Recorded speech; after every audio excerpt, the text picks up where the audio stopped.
Good morning po sa inyo. Mga alas 11:13 na po. Nandito po kami sa tapat ng Lion's Head po, sa Baguio. Ito po yung mga kasama namin. Ito po, ay si Kapurong, ayan po. Medyo pagod na lang sa Kapurong, ano pong masasabi niyo? Okay lang, nakakantok. Nakakantok. Kasi yung mga kasama po natin kasi nang umakyat sa taas na po ng Santana. Ito, si Kaalan. Yung nahuling nakita sa picture, nahuling-huli. Ngayon, nako, pang-apat. Pang-apat. Medyo laspag lang. Medyo laspag. Laspag. Ito yung mga rookie namin. Ito si Kadabit. Ano masasabi mo? Okay. Wala akong masasabi. Ano masasabi?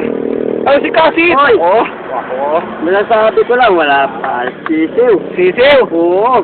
Mukha yatang... Pagbalik ko rito, mag-helicopter na ako. Mukha yatang insiyado si Boyet pero naisaan mo rito sa Lion's Head. May mahalata. Mahalata. Mahalata.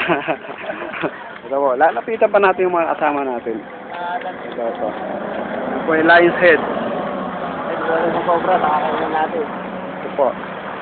Oh, Kaoji, kumusta? Okay lang, masaya pa rin. Masaya pa rin. Siyempre. Oho. Nakapaniligay, siyempre sa meron. Sorry, kargado ng Dalton kasi, kaya... Siyempre. Ayun, si Kaoji. Aba, talaga. Wala, tagal Ano na eh. sabi? Matagal pa. Makyat.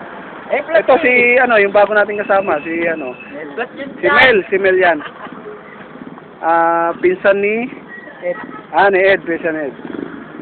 Ito, namaos na si,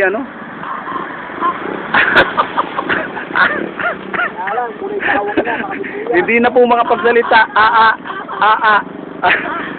Dahil sa lamig. Hindi na ko po alam kung anong lamig na tinira niya. Basta malamig. Oh. Ito yung Lion's Head.